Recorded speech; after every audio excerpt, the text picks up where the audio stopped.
box? Well, it's Dane at JONAH Guitars. It's been over a couple weeks since I've actually filmed any video. This is brand new. It should be going up today as well, which is, what is today? The 27th? No, the 7th of July. I recently purchased this fence. Let me grab the box. Okay. Let's see here. All right, this may be too up close and personal for this is from Tay Tools, magnetic bandsaw fence. Comes very nicely packaged. Shows you right here that the height is, the length rather, is 18 inches, and the height is 3 inches. Now, I got this through the Taylor Tools website, which is where I get my double stick tape. It does not really come with assembly instructions, but it is rather, like I said, it's nicely packaged. It's got this foam container with a lid that slides into that box. So it has an extra piece of this foam gasket, which I'll show you in a second what that goes. Now I happen to be, I don't know if I just happen to be on Taylor Tools or if now let me back up here for a second. 18 days ago I had a total knee replacement. So I've spent a lot of time in my chair looking at my computer, and I haven't been out to the shop. This is maybe the second or third time I've been out here. I only come out here for short periods of time because I'm standing, which isn't bad, but you have to kind of go by how you feel. So this fence is magnetic. My old fence, it's under the tripod right now, so I'm not going to show you. I just had a piece of wood that was built in a 90-degree angle with a couple clamps. Now on my old table saw, I always clamped it on the inboard side of the blade. And on this saw, because of the way the table is situated, I can't get clamps on the inboard side of the blade on this other side of the unit, away from me. So I've always had to clamp it on the outside, which puts it on the outside of the blade, which is backwards for me. So when I saw this magnetic fence, I thought this is a perfect solution for a problem I wasn't even thinking about at the time. Anyway, it's a very solidly built. This is the actual little end fence that I haven't put on yet. I was in the process of tightening these well, I'll tighten them and then I'll show you. It's kind of interesting because the, well, my knee hurts. Trying to find the screw hole. There we go. Well, once again, I must be using the wrong one. Yep, I am. So I thought these were all domestic or SAE size Allens. This happens to be a number 3 Allen that holds the magnet on.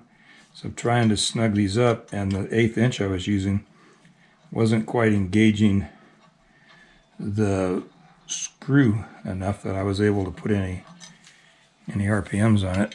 So I went and I found this 3mm, and it's working very well.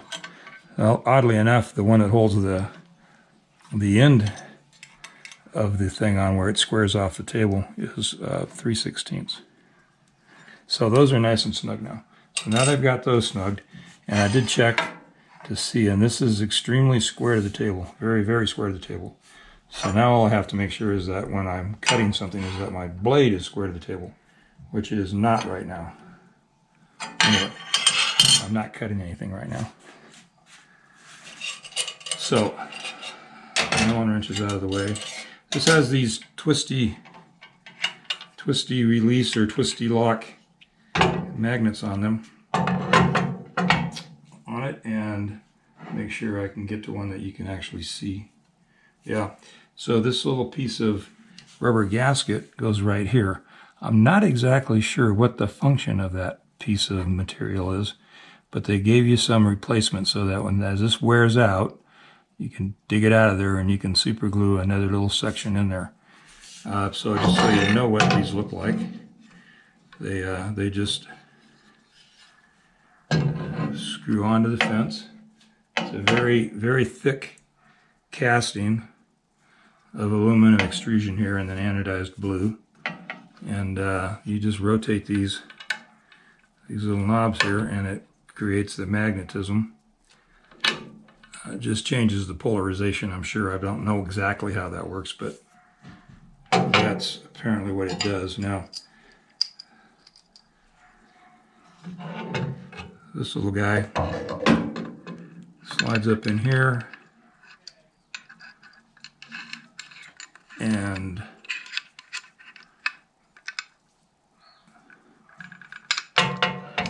they have what they call blade drift. Now, I've been pretty fortunate. Well, that's not going to help. Apparently there's I'll have to clean that up. There's a lump on the outside of the casting on this is not flat, I guess is what I ought to say. So that doesn't really set up straight. So, but anyway, I'm just going to set it up temporarily just for the video's sake. And what you would do is once you figure out your blade drift, in other words, you take a piece of wood, you draw a line down the center of it, and then you start to cut. And you follow the cut on your piece of wood.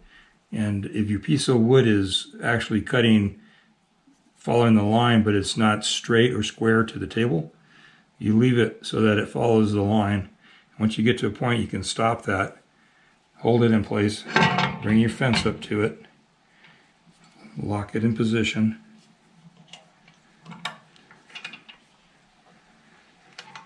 now you have your fences locked down solid as it can be, and then you would come back and you would tighten, you would adjust that to the face of the saw and tighten that down. So now theoretically any place you move this fence on the table will be square to the way the blade cuts, right, or drifts. I've been very fortunate that I can just be parallel to the miter slot back here, which you probably can't see with this in the way. But I've always just paralleled off the miter slot and had no problem at all. And can you see the edge? I'm not sure you can see it here.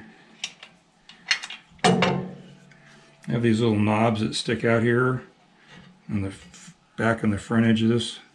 So anyway, not likely that I'm going to be using this straight edge here. Probably just measure off the front edge or the miter slot depending on if they parallel. Because like I said, I haven't had any problem with that being a problem. But anyway, so here we go quickly. The Tay tools, aluminum extruded magnetic bandsaw rip fence.